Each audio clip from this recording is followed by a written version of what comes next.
Radio Publique Africaine.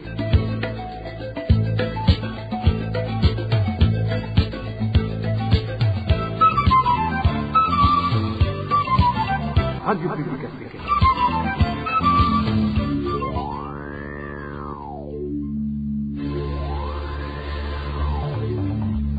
C'est le moment de suivre le journal parlé en français. À la présentation, Josiane Mouzanez. Au sommaire de cette édition, les autorités actuelles du pays manquent cruellement de capacités organisationnelles, raison pour laquelle elles font porter le chapeau à leurs subalternes. Propos du porte-parole du parti MSD en réaction à la récente sortie médiatique du numéro 1 burundais qui se disait scandalisé par la façon dont la question du sucre est en train d'être gérée.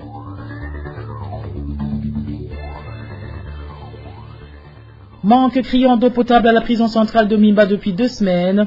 Les prisonniers détenus se disent désespérés vu que la plupart d'entre eux n'ont pas les moyens de s'approvisionner en dehors de la dite maison pénitentiaire. Vous aurez les détails dans ce journal et comme tous les samedis, la deuxième partie de ce journal sera consacrée au mini-magazine au cœur de la société et aujourd'hui il sera question de la pénurie récurrente des produits de première nécessité au Burundi. Voilà pour les grandes articulations. Bonsoir mesdames et messieurs, dans quelques poussières de secondes, le développement de ces titres.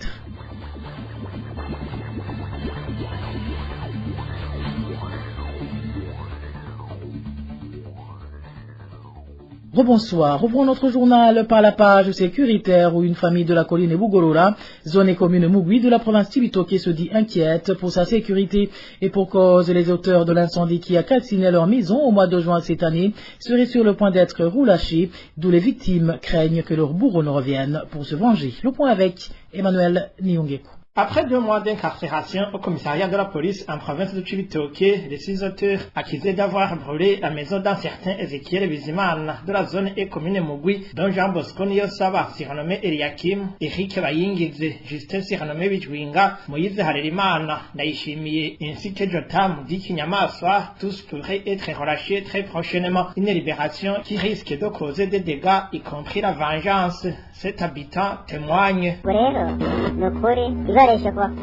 Pour le moment, si on les relâche, en vérité je confirme qu'il va y avoir des dégâts sur la colline de Bugorora. Ce sont les informations dignes de foi que j'ai reçues qui vont être libérées d'ici peu.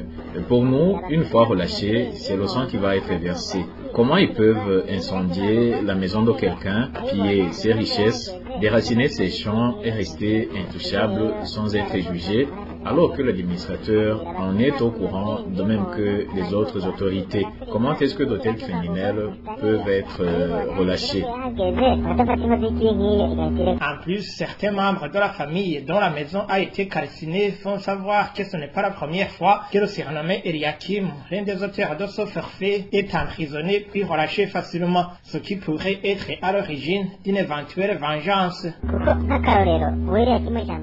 Par exemple, l'un de ses auteurs, le surnommé Eliakim, a été détenu dans la prison centrale de Mimba 2 fois. Pour la première fois, il y a passé 1 année et pour la deuxième fois, 3 ans et il a été libéré.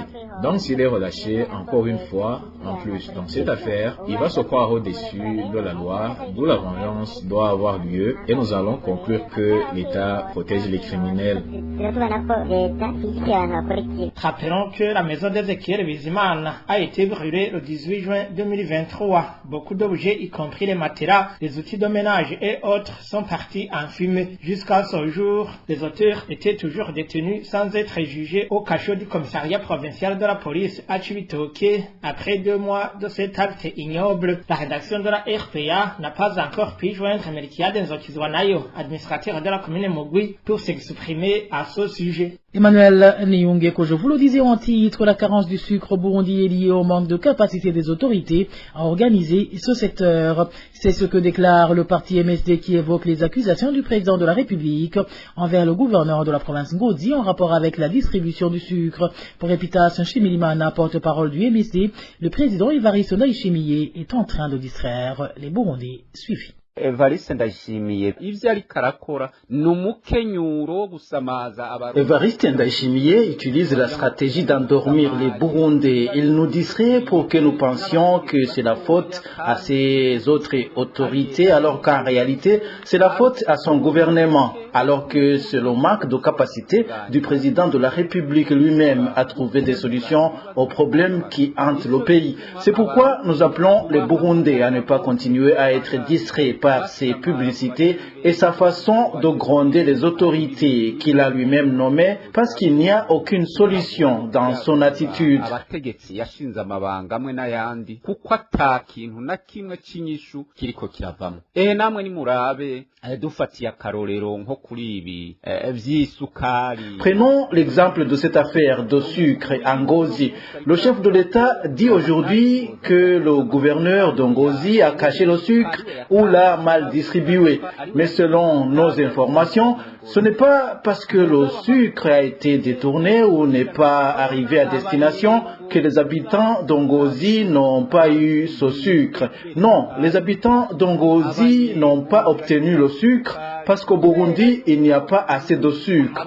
Les habitants d'Ongozi ont manqué le sucre à cause d'une mauvaise organisation, à cause du manque de capacité suffisante pour augmenter la production du sucre dans le pays. Parce qu'il est incompréhensible que le ministre du Commerce déclare que le sucre est même importé de l'étranger, mais qu'aujourd'hui, ce sucre ne suffit toujours pas pour servir les Burundais. C'est impossible. Ceci montre que le gouvernement de Ndayishimiye n'a pas assez de capacité pour organiser le pays. Leta Ndayishimiye ifise ubushobozi buke bwo gushobora gutunganya ivy'igihugu. Epitas Nshimirimana estime aussi que le chef de l'État en profite pour faire porter le chapeau à certaines autorités locales. Suivez encore une fois le porte-parole du Mouvement pour la solidarité et la démocratie. Sibabura amatari batuma iyo sukari itaboneka. Siba mustanteri bashobora gutuma iyo sukari itaboneka. Ce ne sont pas les gouverneurs qui créent la pénurie du sucre. Ce ne sont pas les administrateurs qui créent la carence du sucre. Ce ne sont pas les chefs collinaires ou les commerçants qui provoquent cette pénurie. Que le gouvernement avoue qu'il n'est pas capable d'organiser le pays, qu'il n'est pas capable d'augmenter la production du sucre dans le pays. Et puis, ces autorités qu'ils ne continuent pas d'accepter de devenir des boucs émissaires. Nous savons qu'il y a parmi les gouverneurs et les administrateurs ceux qui sont fautifs, mais il y en a aussi qui sont des boucs émissaires de la médiocrité du gouvernement. Nous demandons à ces gouverneurs et administrateurs de refuser de continuer à être grondés sans raison, qu'ils demandent plutôt au chef de l'État de leur montrer comment résoudre ces problèmes qui hantent la population. Mais pour trouver la solution à tous ces problèmes qui hantent les Burundais et le Burundi, il faut nous lever et refuser d'être distraits par les publicités du président Evariste Ndayishimiye qui fait porter le chapeau aux gouverneurs, aux administrateurs et à d'autres. Le pays s'enfonce de plus en plus dans le gouffre. Il ne faut pas que nous nous réveillons trop tard. Tous les Burundais, il faut que nous soyons solidaires pour empêcher Evariste Ndayishimiye de continuer à désorganiser notre pays.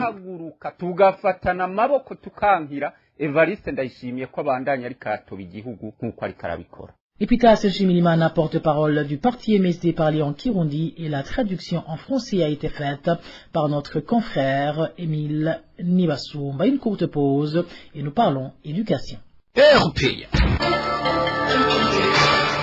Les enseignants bénévoles et vacataires demandent au ministre de l'Éducation de bien vérifier les listes des bénévoles et vacataires prestant dans différentes communes lui transmises par les DPE suite aux magouilles opérées dans la confection de ces dernières. C'est au moment où certains DCE ont inséré leurs proches sur les dites listes afin qu'ils soient avantagés et ainsi réussir le récent test de recrutement des enseignants. Les détails avec Eloge Divin Rémiche. Avant la passation du test de recrutement des enseignants, le ministre de l'Éducation a ordonné à tous les DPE de lui transmettre les listes des bénévoles et vacataires prestant au niveau de toutes les communes. Le ministre a aussi ordonné aux DPE que les listes de ces bénévoles et vacataires soient affichées au niveau de toutes les communes. Malgré ces ordres émanant du ministère, certains bénévoles et vacataires enseignants déclarent qu'il s'est opéré des magouilles dans la confection des listes. Un d'entre eux révèle que, suite à une déclaration du ministre précisant que cette catégorie de bénévoles et vacataires va être privilégiée dans le recrutement, il existe des DCE qui ont considéré la confection des listes en une opportunité de favoriser l'obtention d'un travail à leurs proches. Depuis que le ministre a annoncé que les bénévoles vont être privilégiés dans le recrutement plus que les autres candidats au test, les DCE ont commencé à donner des attestations de bénévolat sollicitées dans le dossier de candidature à leurs proches qui n'ont jamais presté comme des bénévoles le jour de la passation du test. Certains candidats se présentaient avec des attestations de bénévolat alors qu'ils n'ont jamais fait du bénévolat.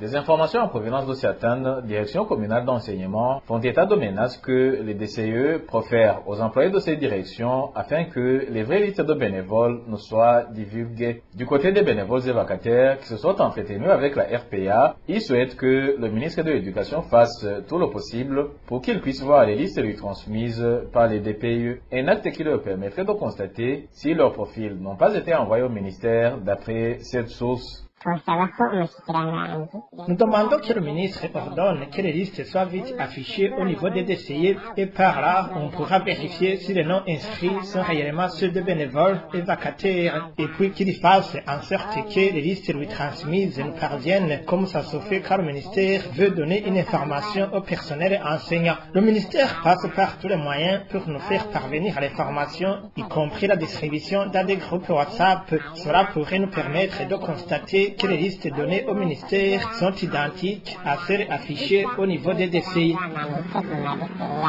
La rédaction de la RPA a tenté de joindre le ministre de l'Éducation, François Abdelima Anar, pour recueillir sa réaction, mais en vain. Ilus Divin en Remisha, et à propos justement de ces lamentations qui se rapportent sur le récent test de recrutement des enseignants, Eulaline Bidzi, qui suit de près les questions relatives au secteur de l'éducation, conseille au ministère de l'Éducation à faire en sorte de trouver des solutions pouvant satisfaire les différentes catégories lésées. Quant aux bénévoles et vacataires victimes de cette injustice, cette ancienne représentante des enseignants à travers les syndicats leur demande de saisir leurs syndicats respectifs afin qu'ils les aident dans leur plaidoyer.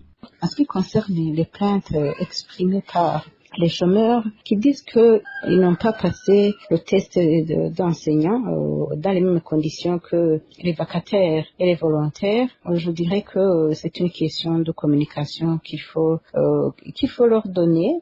Il faut qu'ils comprennent que quand un professeur a déjà enseigné pendant une année et même plus, et même pendant quelques mois, il est déjà professeur exécutant, il exerce déjà et c'est pas normal qu'il puisse passer le concours d'entrée dans le métier, dans la profession, dans les mêmes conditions qu'un nouveau. Pour les plaintes des vacataires ou des volontaires dont les directeurs communaux de l'enseignement n'ont pas accordé la chance d'être candidats au test, là, les plaintes sont bien fondées. C'est pas normal qu'un directeur ou qu'une autorité administrative quelconque refuse de signer un papier administratif envers un personnel qui travaille pour le ministère, qui travaille pour sa commune. Là, c'est une injustice. Et je recommanderais aux victimes de cette injustice de soumettre la plainte avec des précisions, de passer par les syndicats qui travaillent dans la commune. Et je recommande aux syndicats d'accompagner ces professeurs afin que leur plainte soit portée au ministère et que le ministère puisse en faire le suivi. Mais là, c'est une injustice. C'est pas normal qu'un service administratif refuse de signer un document à un citoyen quelconque. Et par ailleurs, c'est une obligation d'octroyer un document administratif à quelqu'un.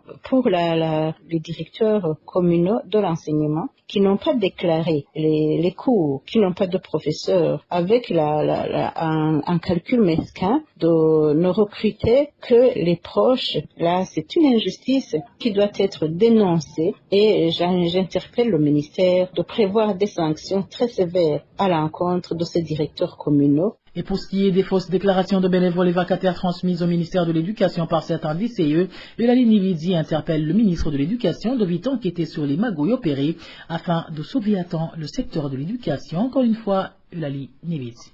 Je voudrais inviter le ministre à être sévère envers les directions communales et à insister pour que les ordres qu'il a donnés soient exécutés à la lettre.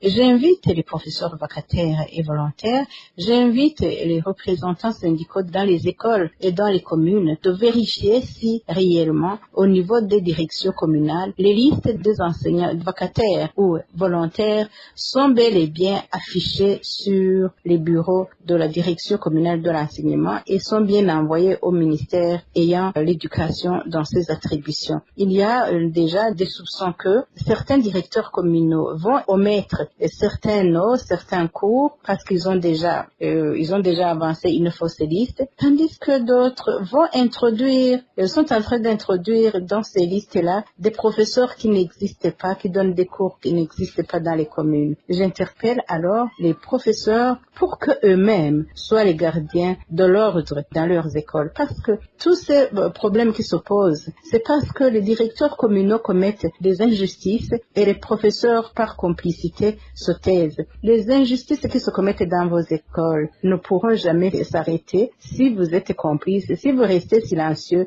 devant les agissements de l'autorité. Éducation toujours, les préparatifs de la rentrée scolaire 2023-2024 vont bon train en province Gitega, mais la vétusté des matelas et grosses marmites se remarque dans certaines écoles. En plus de cela, les directeurs d'école se disent découragés par la cherté des denrées alimentaires. Les détails avec Eric Nionzima.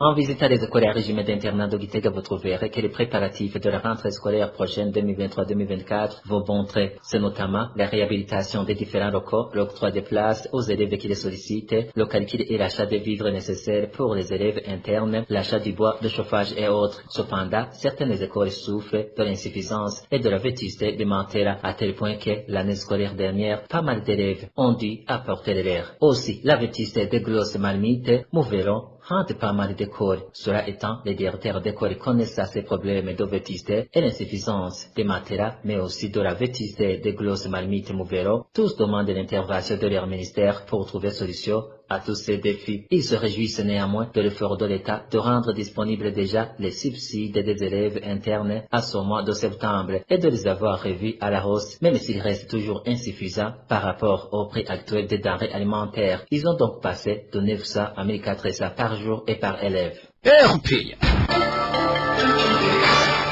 Nouvelle pénurie d'eau potable dans la prison centrale de Mimba située en mairie de Bujumbura. Depuis plus de 2 semaines, l'eau potable a tari dans cette prison. Quand elle coule des robinets, elle vient à compte-gouttes. Pour le moment, les prisonniers qui en ont les moyens s'approvisionnent en eau potable à partir de l'extérieur de la prison. Le reportage est signé Elvis Léomongue. Dans la prison centrale de Mimba, il n'est pas aisé d'avoir l'eau potable. Depuis un peu près de 2 semaines, peuvent avoir l'eau potable les détenus qui ont des familles vivant dans les alentours de la prison. Les membres de leurs familles s'en rendent pour s'assurer qu'ils fournissent l'eau aux leurs en détention. Les autres qui peuvent avoir l'eau potable dans cette prison sont les prisonniers plus nantis. Ils sont approvisionnés en partie de l'extérieur, moyennant de l'argent. Ils achètent un bidon de 20 litres à 1000 francs, parfois même plus. Toutefois, il arrive que des blocs de cette prison parviennent à avoir l'eau potable. Nos sources à l'intérieur indiquent même là, elle ne dure généralement pas plus d'une heure, mais là aussi avec un faible débit. Il faut 20 minutes pour remplir un bidon de 20 litres. Avec cette situation de pénurie, plusieurs prisonniers ne parviennent même pas à avoir de l'eau, ne serait-ce que pour se laver la figure. Ils sont nombreux de détenus qui, depuis toute cette période de pénurie, n'ont ni plus douché, encore moins les suivent. Le problème est de tas plus sérieux, que même les toilettes sont aujourd'hui plus que sales. Les déchets sont éparpillés ici et là, et ce sont les mouches qui font la fête. Les prisonniers demandent au gouvernement d'intervenir pour résoudre cette question avant qu'il ne soit tard. Ils craignent des maladies domestiques. La rédaction de la RPA n'a pas encore pu joindre les responsables de cette maison carcérale. Elvis Nyongongele. Le même problème d'eau potable s'observe en zone Giza de la commune Mukaza. Nous sommes toujours en mairie de Bujumbura. Mais ce qui inquiète beaucoup plus les habitants de la place, c'est que les rares fois que l'eau daigne couler des robinets, elle est sale et dégage une odeur très nauséabonde. La population demande à la Régie des eaux de solutionner ce problème, vu que des maladies qui seraient liées à cette eau commencent à se manifester, surtout chez les enfants. Le point avec Dani Claire, il a de convre. Le problème de manque d'eau potable en zone Giza affectait beaucoup plus les ménages situés entre la 5e et la 10e avenue. Les habitants de cette partie de la zone Giza indiquent que le problème dure maintenant plus d'un mois. Le problème a commencé depuis le mois de juillet. Et s'il arrive que l'eau vienne, les habitants de cette localité de la zone Giza précisent que c'est pour une courte durée. Mais là aussi, ils déplorent que ce soit de l'eau qui dégage une odeur désagréable, comme le précise notre source. La régie des eaux n'en donne pas de l'eau, et lorsqu'elle en donne, l'eau qui nous est envoyée sent très mauvaise. L'on ne sait pas où se situe le problème. Les habits reçus avec cette eau sentent également mauvais. Au début, je n'avais pas cru à ce qu'on disait. Je pensais qu'on exigère. Si je le dis alors, parce que moi-même j'aurais constaté, nous avons discuté avec les voisins et nous avons compris que le problème est commun. Les conséquences de ce manque d'eau potable se sont déjà manifestées dans cette localité de la zone Giza. Plusieurs personnes souffrent de maladies diarrhétiques, les enfants en bas âge étant les plus menacés, comme le précise notre source. Les enfants qui ont bu cette eau souffrent des maladies diarrhéiques. Ils sont d'ailleurs les plus menacés par rapport aux adultes. On achetait tous des médicaments pour les enfants pour calmer les maux de ventre. Il n'y aura que c'est lié à cette eau de la régie des eaux. Mais ce ne sont pas seulement les enfants. Même les adultes souffrent. Je l'ai appris quand l'administrateur passait à la localité affectée. Il y en a qui sont même à l'hôpital. Les habitants de ces 4 avenues à Giza affirment que ce samedi, les administratifs et les agents de la Régie des eaux étaient allés s'acquérir de ce problème. Les travailleurs de la Régie des eaux auraient dit à ces citoyens qu'ils exagèrent, une attitude qui n'a pas du tout plu à la population qui se sent négligée. Merci à toi, Dani Claire. On va place maintenant au mini-magazine au cœur de la société qui se focalise aujourd'hui sur la pénurie récurrente des produits de première nécessité au Burundi. Au cœur de la société vous est présenté par Karine Doussave. Au cœur de la société. Au cœur de la société est une émission de tous les samedis préparée en synergie par les radios Inzamba Agatekakawe, Radio RPA Ijuya Nyagihugu, ainsi que la radio-télévision Renaissance. Une pénurie répétitive des produits de première nécessité, comme le sucre, le carburant, le ciment et les produits braoudi s'observe au Burundi depuis un certain temps. Cela entraîne une spéculation de certains commerçants qui revoient les prix de ces produits à la hausse. Quelle est la cause de cette pénurie? Que devrait-on faire pour y remédier? Voilà sur quoi va porter ce magazine au cœur de la société d'aujourd'hui. À la présentation, c'est Karine Doussave. Bienvenue.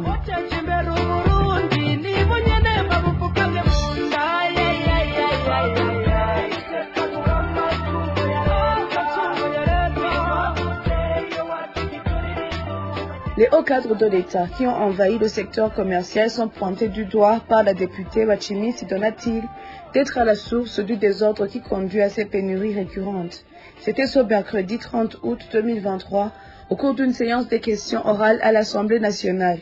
Cet élu du peuple a demandé à la ministre ayant le commerce dans ses attributions de prendre une mesure interdisant les hauts cadres de l'État et les mandataires politiques de faire du commerce. Aujourd'hui, le ciment est commercialisé par des hautes autorités du pays. Les mégas des boissons de la Braoudi sont occupés par les hautes autorités. Certains petits commerçants ont fermé leurs boutiques parce qu'ils n'obtiennent plus assez de marchandises. Ces hautes autorités accaparent toutes les marchandises. Madame le ministre, comment allez-vous organiser le commerce pour que les fonctionnaires de l'État ne se mêlent plus des affaires commerciales? Si un fonctionnaire de l'État veut faire le commerce, qu'il arrête d'abord de prester dans la fonction publique parce que c'est parmi les causes de la carence des produits. Sa requête n'a pas été exaucée par Chantal Nidjimbele, ministre du Commerce et de l'Industrie. Ce qui compte, c'est que toute personne qui fait le commerce respecte la loi et non sa position ou ses fonctions à l'appareil gouvernemental, selon Madame la ministre. Pour être commerçant, on ne te demande pas un document qui montre que tu es fonctionnaire de l'État ou que tu prestes ailleurs. Seulement, un commerçant respecte certaines lois. Ces lois lui permettent d'obtenir certains documents qui régissent le commerce. C'est notamment l'ONIF, le registre de commerce, et un stand où il vend ses marchandises.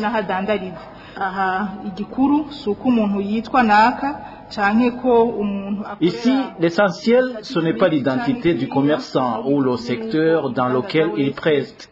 L'important, c'est que tout commerçant respecte la loi et tous les textes régissant le commerce.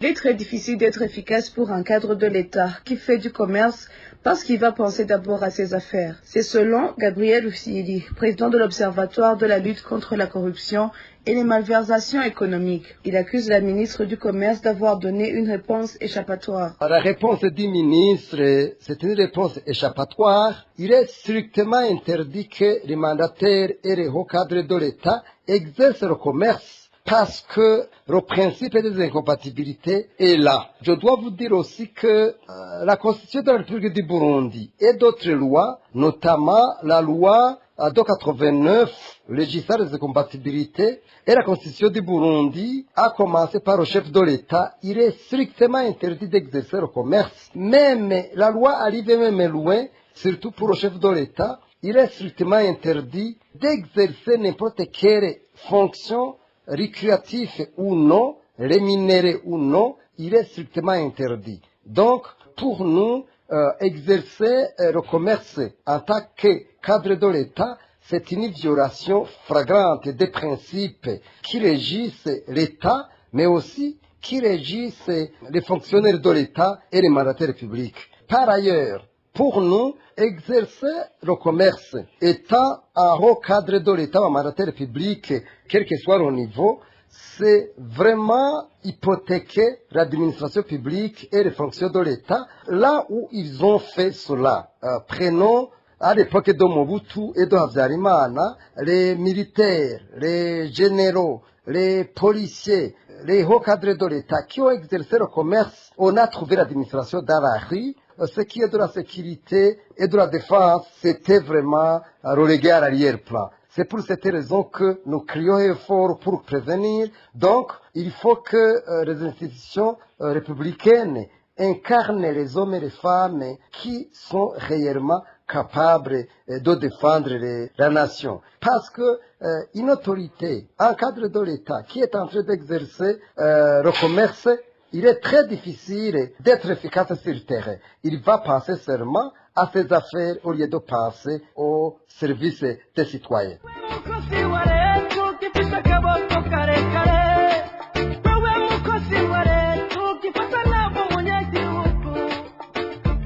Le président de la République, Évariste Ndayishimiye, estime que derrière ces pénuries, il y a une motivation politique. Il accuse certains grossistes de créer ces pénuries pour dresser la population contre lui. C'était au début de cette semaine, au cours d'une réunion avec les grossistes du sucre de la Sosumo, qui a eu lieu à Gitega. Le président Ndayishimiye avait déjà accusé les grossistes du carburant de créer une pénurie pour révolter la population. C'est par ici que prend fin ce magazine au cœur de la société. Vous savez, Karine, j'étais à la présentation. Au revoir. C'était l'émission Au cœur de la société.